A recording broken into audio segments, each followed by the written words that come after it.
So guys यहाँ हमारी चल रही है फन मस्ती मज़ा और सज़ा मैं यहाँ पे क्यों बोल रही हूँ ये मैं अपनी आगे की वीडियो में बताऊँगी, क्योंकि इस फंडोरा में हमें जाने के बाद पहले तो हमें बहुत मज़ा आया, लेकिन हम इसके बाद ये हमारे लिए बहुत बड़ा सज़ा भी हो गया था। वो मैं आपको थोड़ी देर बाद एक्सप्लेन करूँगी। तो हम यहाँ पे आ चुके हैं एज पर अव्यू डिमांड। अव्यू की डिमांड थी कि मुझे इस स्विंग पर जाना है और मैं उसे इस स्विंग पर अकेले नहीं जाने दे सकती थी, क्योंकि वो भी बहुत ही छोटा है, 2.5 साल का है। तो मुझे डाउट था कि वो गिर जाएगा, तो इसलिए मैंने अपने पियाजी को कहा कि एक काम करिए, आप उसके साथ इस पे चले जाइए। बट उन्होंने कहा कि नहीं, तुम चली जाओ उसके साथ, मैं भी नहीं जाऊंगा।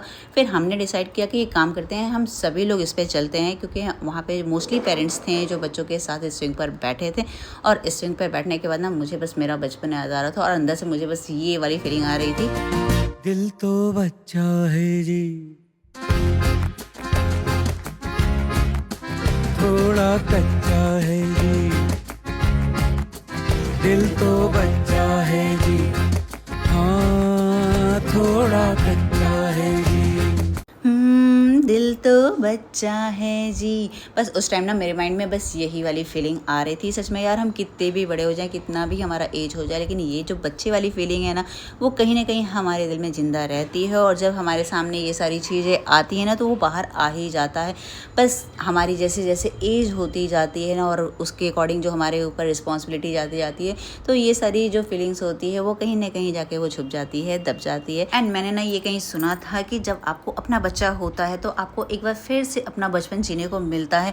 और मैं ये सिर्फ सुनी थी, बट अभी मैं इसको ना पूरी तरह से फील कर रही हूँ। मुझे ऐसा लगता है कि मैं अपना बचपन फिर से रिमाइंड कर रही हूँ। एंड गाइज, इधर मेरे अव्यू की डिमांड जो थी उस दिन बैक टू बैक बढ़ती ही जा रही थी। और जैसा कि मैंने अपने स्टार्टिंग वीडियो में बताया है कि पहले तो ये हमारे लिए बहुत मज़ा था और बाद में सज़ा हो गया। तो सज़ा हमारे लिए यही हो गया था, क्योंकि अव्यू को यहाँ से बाहर नहीं निकलना था और 1 बाय 1 उसको मतलब एक ना एक गेम चूज़ करना था। और कई गेम तो वो ऐसे चूज़ करा था जो उसके एज के अकॉर्डिंग नहीं था, बट उसके लिए वो जिद पकड़ कर बैठ गया। और उसने तो वहाँ पे जो जो एक्टिविटी की, मैंने वो सारी चीज़ें नहीं रिकॉर्ड की, क्योंकि मैं उसको संभालने में लग गई थी।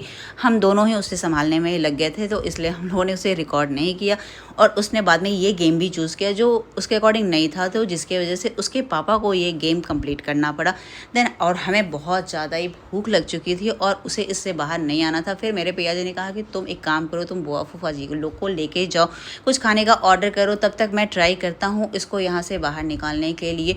और हमने जब तक ऑर्डर किया, एटलीस्ट 30 मिनट तक वो और अपने पापा को परेशान कर रहा था, और जिसकी वजह से हमें यहाँ से निकलने में बहुत टाइम लग गए। एंड फाइनली मेरे पिया जी ने अव्यू को मैनेज कर लिया और उसे बुआ फूफा जी के पास बैठा कर मेरे पास चले आए, जिधर मैं कुछ खाने का ऑर्डर कर रही थी। और मैं क्या ही बताऊँ, वहाँ पे जो भी मैंने ऑर्डर किया ना, वो बहुत ही टेस्टलेस था। एंड मैं खुद ही सोचने लगी थी कि मैंने क्या ऑर्डर कर दिया।